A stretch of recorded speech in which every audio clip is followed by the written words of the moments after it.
Throwing jabs, always full send. Here we go again. Jared, Joe, and Jay's Clover Crest, top three corner man, punching in with a puncher's chance. We find a way to win. The main event, locked it in every Saturday at 10. The overhand is out of hand when it comes to fisticuffs.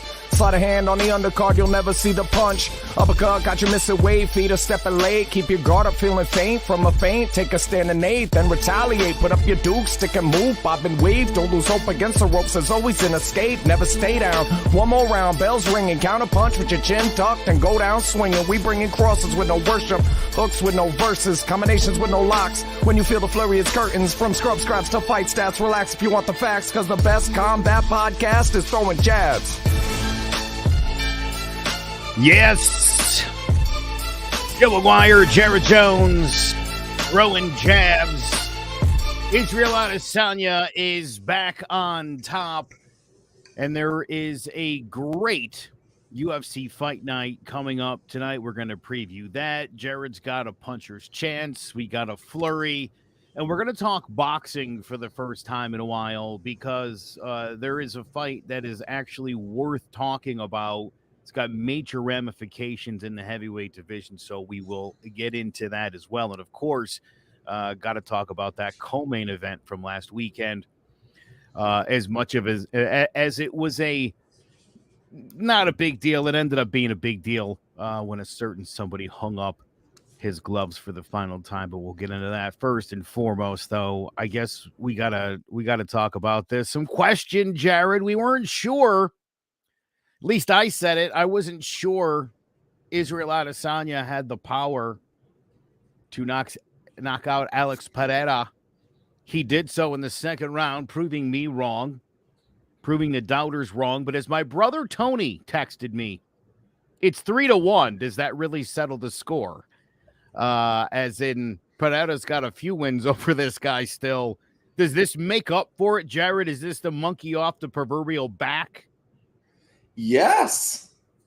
Yes. How else do you want it to go? And if I'm Izzy, I'm saying, hey, watch the first fight because I won.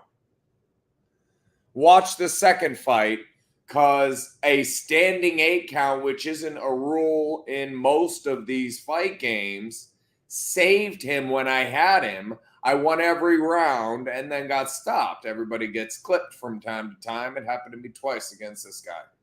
But I've won way more of the rounds. And yeah, stopped him this time. And what kind of guru would have said he could get it done inside of 3? I mean, that's when you know, you know. That's bold. Yeah. This was a guy who, and we've seen different results on some of these recent rematches. Just going back a couple of weeks ago, Usman Edwards kind of figured Usman the better fighter, pound for pound. Story, yep. So this one, I've been wrong, I guess, in calling each of these. But listen, here's the thing, and I did say it's not like Israel Adesanya can't knock a dude out. I mean, that is definitely in his repertoire. He hadn't been fighting like this, Jared. He hadn't been aggressive, and he hadn't been. This was the way he set this thing up too, kind of feigning that he was hurt, and came with the overhand right, and it was. You don't even realize how devastating that first overhand right was until the second one came in and cleaned his clock. Oh yeah, I was not happy about the way Izzy went after it. I thought I said over and over again, you have to change the game plan up. Do something different so that you don't get clipped. And he didn't do that, and he got it done inside of 3. Hey, he made me right. He made me right. Nonetheless. And yeah, beautiful. That man. Whoo! Izzy. My guy. Yes, sir. Back on top. And Pereira, let's be fair. Pound for pound.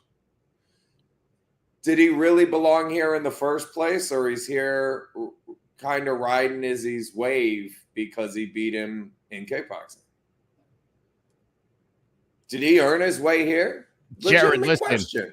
I gotta say, it made for an insane storyline. Like this is something that Vince McMahon would have dreamed up.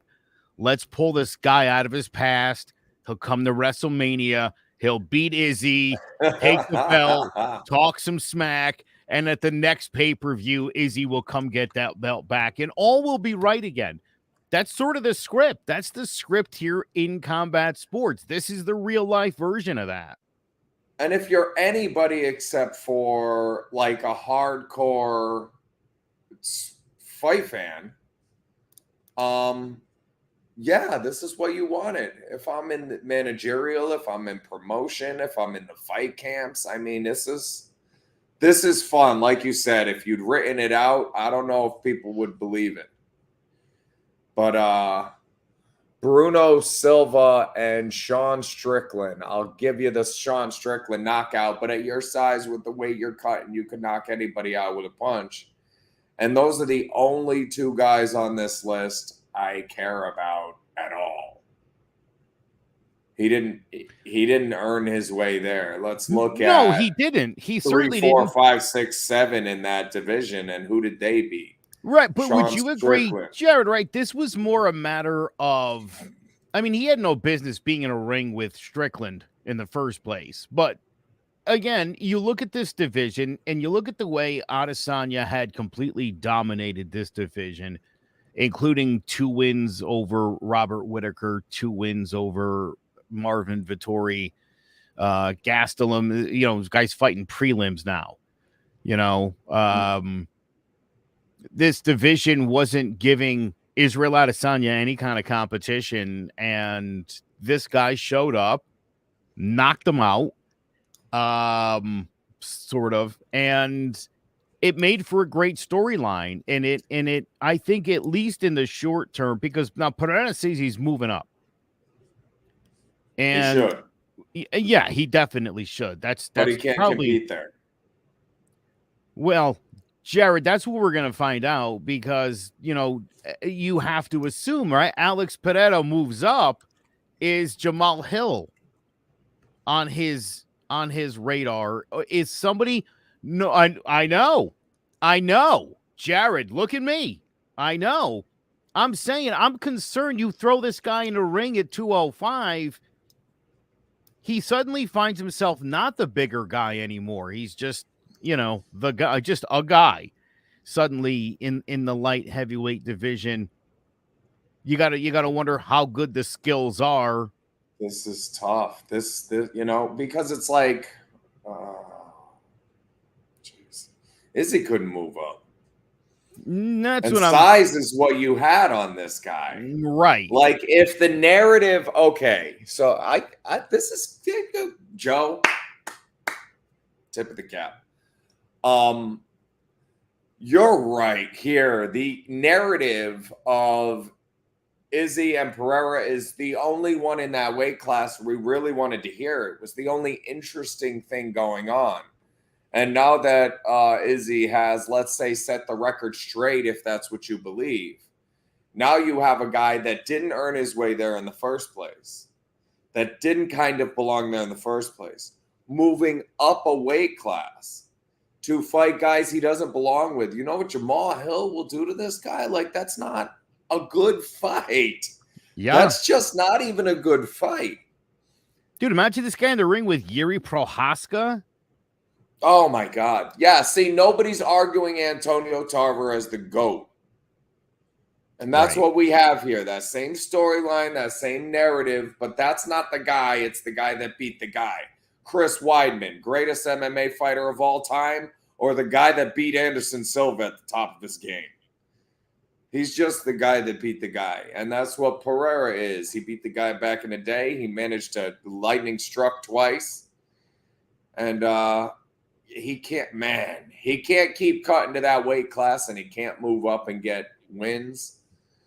Back to kickboxing for Pereira, maybe. I don't know. Yeah. Man. Get a few paydays and bow out gracefully.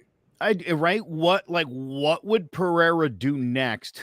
Does Pereira have to, you know, if he stayed in this division? Does he have to fight Jared Cannonier? Does he have to go through Robert Whitaker to get back in line to Your guy Adesanya? Vettori?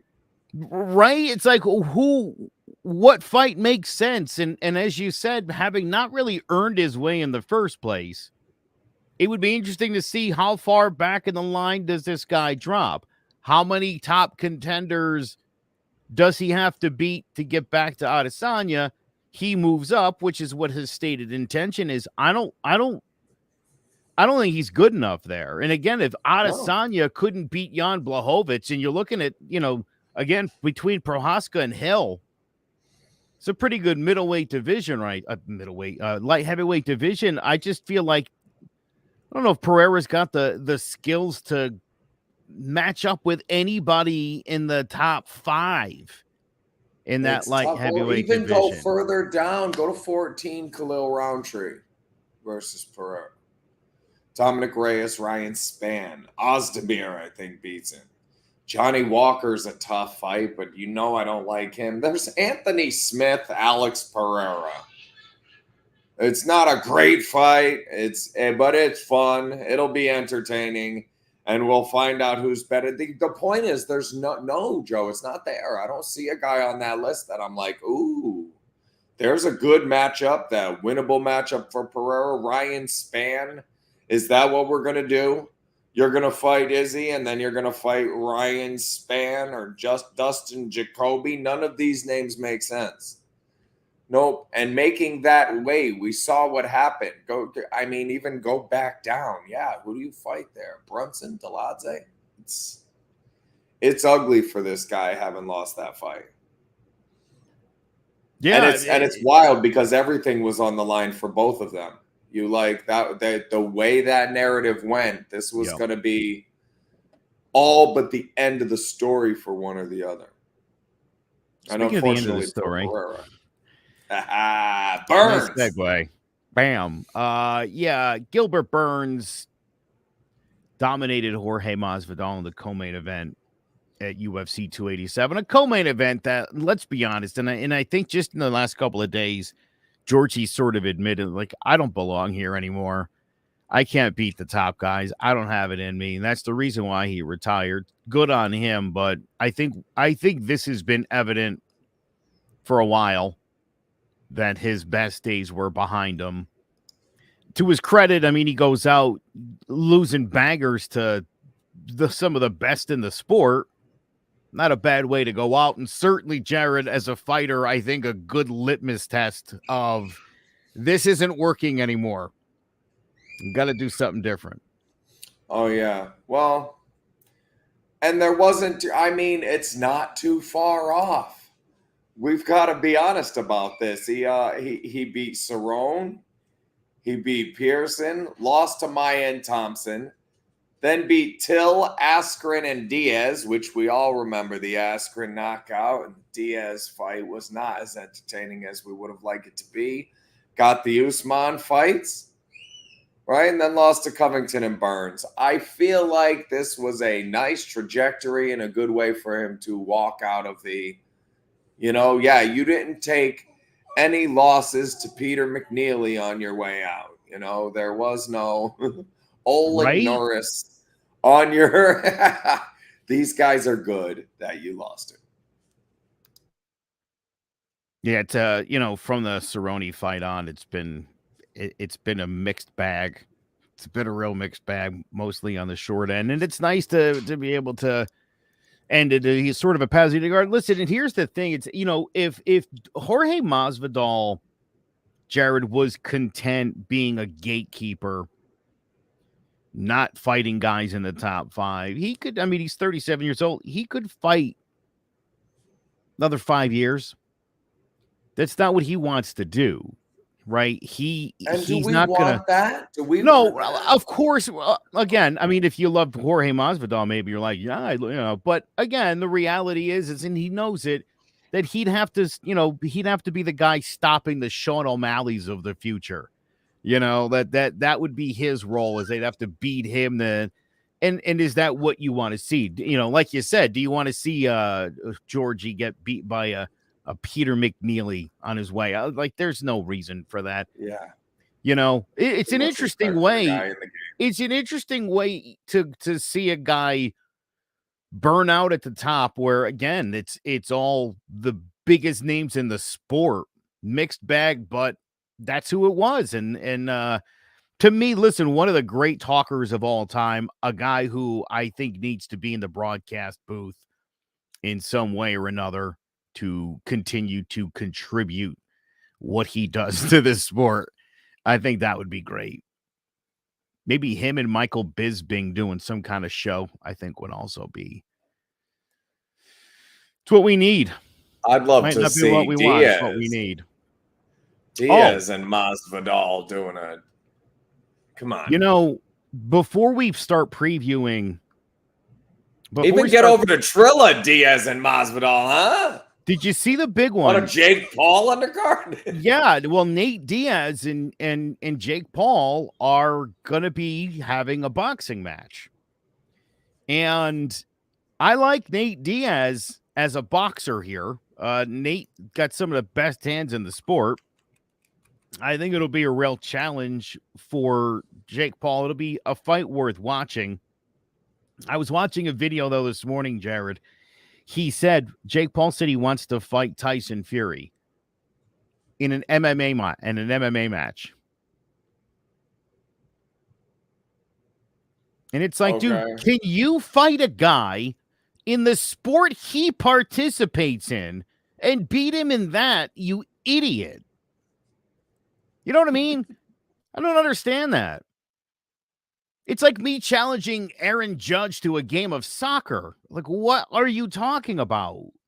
Pick the sport he does and do it better than him, hilarious. Or shut your mouth. Right? I'm going to go with LeBron and be like, listen, LeBron, I challenge you to bowling. What? You talking about? You know, I was thinking once that Tiger Woods should play second base for the Red Sox because he sure can hit a ball with a stick. Right. Like, same thing, right? Stop that. Yes. Throw him at shortstop. See what happens. Find a guy who's a boxer in his boxing prime, like you're in yours, in the same weight class, and let's see what happens. You're either going to win or you're going to lose. Now, listen, I've seen some boxing analysis say, look, this kid's got some talent. He's pretty decent. If he were fighting real fighters, he could start building out an actual career. This nonsense isn't convincing anyone in the boxing community. Tyson Fury doesn't want to have an MMA fight with you, idiot. Stop it. Well, then he's not gonna. Why should he? Why go prove that you can be in the top 50? Ranked 44th when he retired. Jake Paul was no. Fury. That's part of what he's doing. I'll fight Tyson Fury in an MMA match too. Yeah, Tyson Fury barely wants to box at this point, let alone you want to fight him at something different. My God, heavyweight champion of the world, and he doesn't want to box. Idiots. Yeah.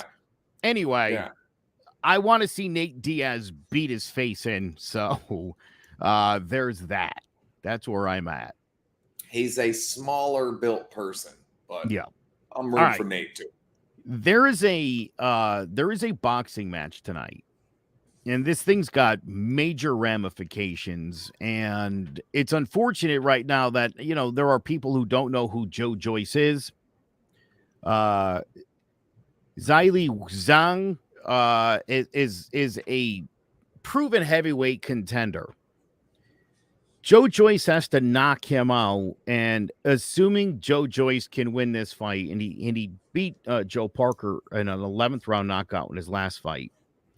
And I got to tell you, you know, the concern about Joyce is twofold. Number one, he's 37 years old, Jared. He started boxing at 22, got in the game late. He's been great. He fought and lost a unanimous decision to Usyk as an amateur. He was a sparring partner of Anthony Joshua and a sparring partner of Tyson Fury. This guy's been hanging around the top, never gotten a chance. There's guys he's beaten who have gotten shots at the title, and Joyce is like, what is going on? He wins this fight by all measures, Jared. They say he can call out Usyk after this fight. He can call out Tyson Fury, or he could call out his old mate, Anthony Joshua. But this guy's fighting for a title after tonight, assuming he wins this fight. That's a big if. The guy he's fighting, again, Zhang, who's from China, things were going great for this guy. He was 24-0. He lost to Hrgovic, the Croatian. There was an upset victory there, or upset loss for him, I should say, and has sort of set him back. And now he's in a prove-it fight with Joe Joyce. And again, at 37, Jared, it's a now or never situation. Joe Joyce has to win this fight. And again, if he wins this fight, he's fighting for a title in his next fight. 15-0, 14 by way of knockout. Well, and Zhang's 39. No spring chicken, but he's not the one we're looking at coming up. Two things here. Their last fight, right? 2 points here. Joe Parker weighed in 255 to Joe Joyce's 270. That 15 pounds, I feel like, made a difference in the ring. And he beat Joe Parker, probably his best victory. This fight, he's coming in 22 pounds lighter than Zhang. 278, 256. He's 22 pounds lighter. Zhang lost his last fight. Yep. Rovik, you just said that. The scorecards.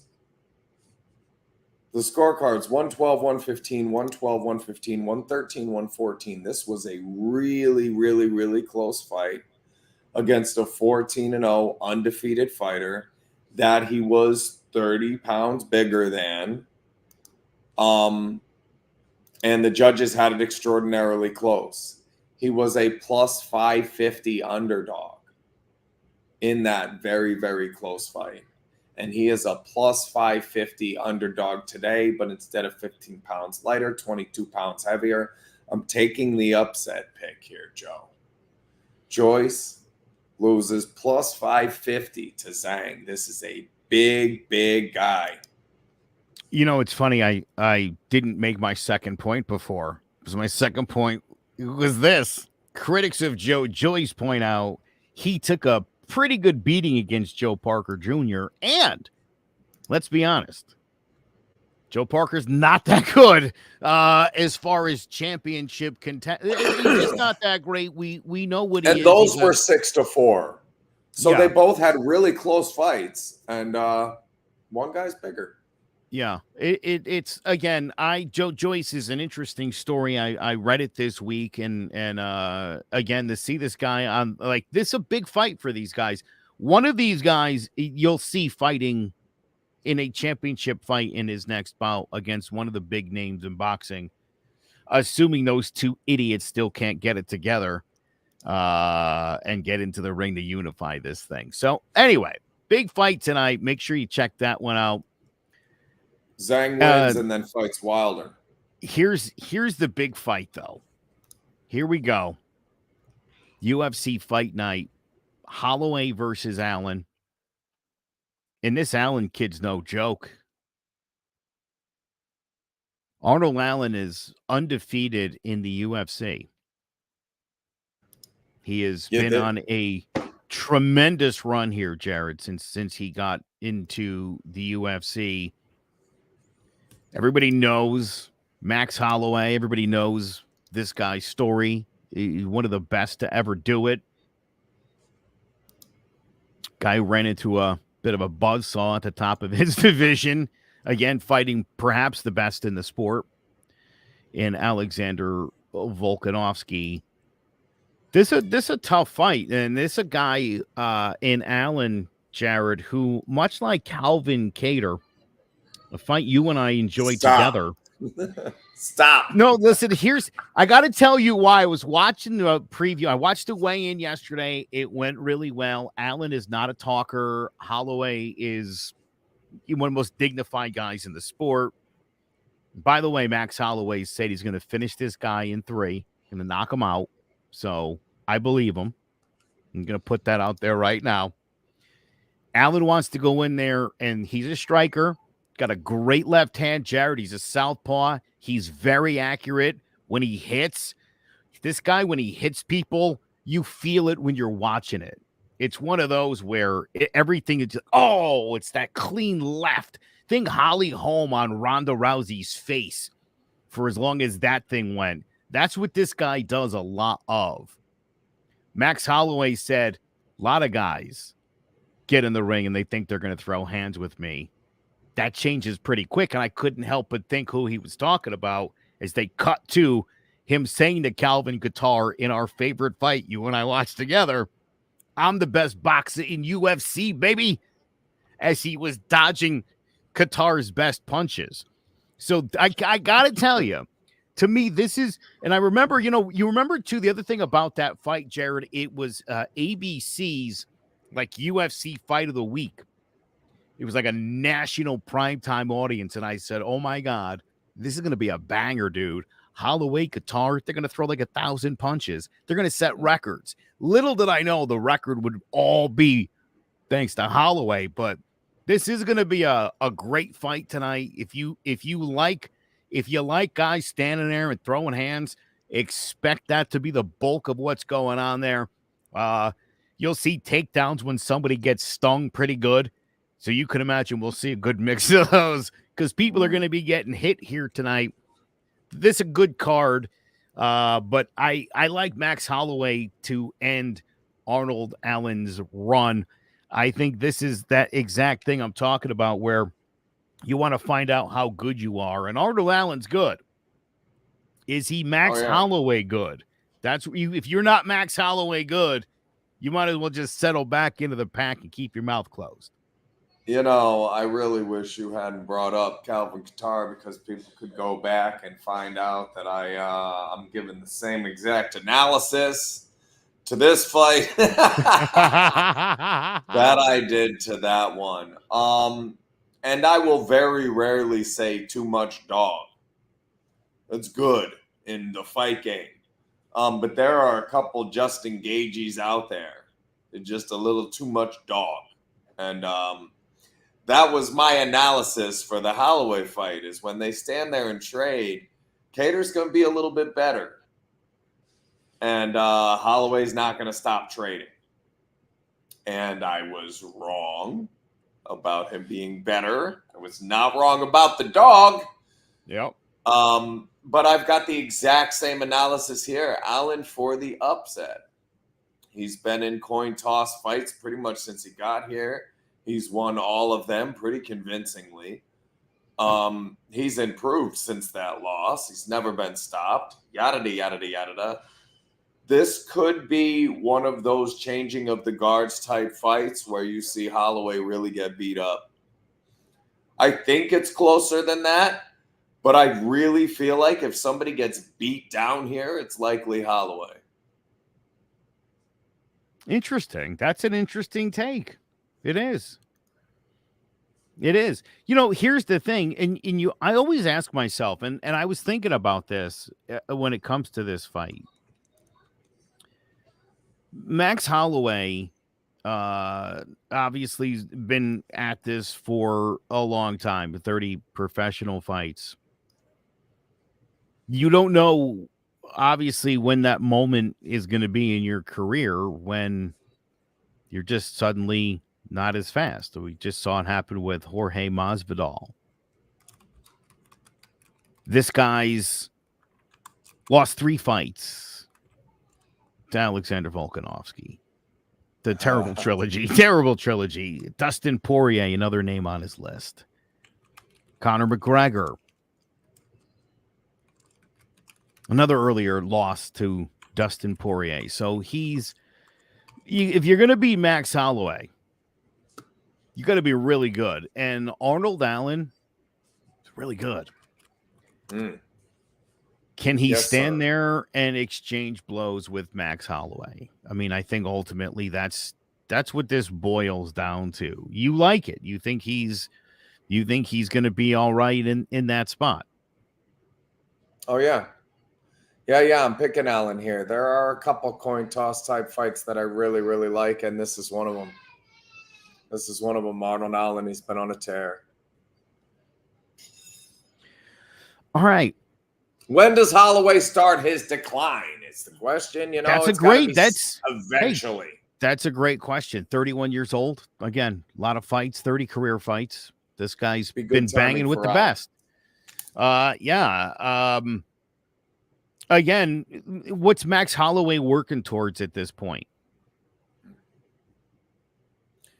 A fourth fight against a guy who is a little bit better than him, is better than him enough that, again, you're talking about maybe the best guy in the sport. Yeah. And so if you're Max Holloway, I mean, in this, like, you're fighting an Arnold Allen, like, to keep your name at the top of this division. What happens when you get back up there? I guess that's my concern here. I love Max Holloway. I do. But he's in kind of a tough spot here. I mean, what happens if he loses this fight? Where does that leave Max Holloway going forward? Can't move up. He may Masvidal after this one, brother. I don't know, There's man. Nowhere to go. It's a young age, but I'm telling you, he's got a lot of miles on him and can't beat that guy that's there. So such a tough spot to be in. By the way, co-main event's going to be also a pretty cool one. Edson Barboza, who used to be one of the best in the featherweight division, takes on Billy Quattrantilo, who's 17-4. This is his make or break fight here. Edson, gatekeeper, Barboza, that's where he's at now. So Billy Q needs a big win. You mentioned Justin Jacoby earlier. I think there's a reason you mentioned that, so I'll gloss over that fight quick. A couple other great fights in on this card. Tanner Boser, light heavyweight, and Ian Kutabala. Always, you know you're going to get a banger of a fight out of those two. Bantamweight Pedro Munoz takes on Chris Gutierrez, another great fight, and they're going to get this card, the main card, started tonight, Jared, in fine fashion. A Clay Guida appearance, ladies and gentlemen. Clay Guida takes on Rafa Garcia to get the night started. This card, I like when they do, Jared, I like when they theme these things out. Like, they theme out bangers and they theme out wrestling nights. The night there's going to be a lot of up against the cage stuff. There's going to be a lot of action in the center of the ring tonight. There's going to be a lot of hands thrown. I'll tell you right now, tonight's ticket per punch, you are getting your money's worth. You're going to see so many punches tonight. I would assume a good deal of knockouts. This is a great card. Very true. Why don't we talk about how the people can make some money? We'll talk about your puncher's chance. Just a couple upsets here. Denzel Bentley, Karen Smith. Taking Smith because of the plus 600, not necessarily because I'm definite he's going to win. I think that just like the Zhang and Joyce fight, I think it's more of a coin toss. Those numbers should be closer. Plus 600 and plus 550 is outrageous. Take both of those guys, stack them on top of each other. I round robin those two with Arnold Allen and Mirzakhanov as Matt Mirzakhanov to beat Dustin Jacoby. So all plus money, huge if any of this happens. I only need 2 out of 4 to break even. Let's get paid. There you have it. I'll give you a minute. You want to screenshot it. Do it. All right. There it is. Great card tonight. Again, big boxing match for the boxing fans. Nice to see a relevant fight. There are some good ones coming up over the next couple of weeks. Can't wait to preview some of those. Finally got some big name action in boxing. They've just haven't really been making the fights, Jared. It's been a little disappointing, but we're about to get some action. Just as the UFC goes through a great deal of uncertainty in its biggest divisions, boxing is starting to put on some good fights. So we'll see what happens. Make sure you check us out on Facebook and YouTube at clovercrestmedia.com/throwing jabs. I'm Joe Aguirre. That'll do it for me. I'll bow out. Jared, time for the flurry. Do your whatever you say I am. Over at Scrub Scraps, I've been thinking a lot about how we look at each other and what makes me me. Some of it has to do with the outside in. And I found myself comparing two younger people I know, one of them in the system, fresh out of jail, and one of them suicidal. So what do a parolee and a suicidal teenager have in common? Well, the suicidal teenager has everybody concerned about them, that something's about to happen. Every time they move, every time they pick up the wrong thing, everybody's kind of concerned that this thing doesn't happen. They're kind of hyper-focused on that ultimate failure. Now back to the parolee who has piss tests and hair follicle tests and meetings with probation and meetings with parole and a whole list of things not to do. And where are the things that they hand you for school, for employment, for, I can tell you personally, they don't exist. They are hyper-focused on your failure. How can you be expected to succeed when everyone you interact with, when all of the people closest to you are hyper-focused on your failure? Back to the suicidal teenager. How can you be expected to be successful when everyone around you is hyper-focused on your failure?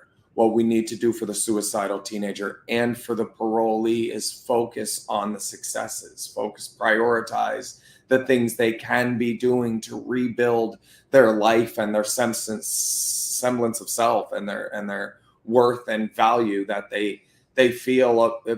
Much of that comes from the world around them, and the world around them is going, don't fail instead of succeed. If we hyper-focus on their success and what they are supposed to do next instead of their failure and what we hope they don't do next, as much as it hurts when they do those things, if we hyper-focus on those things, we help make them that. Key in on what you want to be different. Dostoevsky once said, the greatest way to make a man is to believe him so. Believe that this is a successful individual that is never going back to prison, that this is a successful individual that is never going to harm themselves again. Believe in the beauty of the individual instead of hyper-focusing on the ultimate failures. Thank you.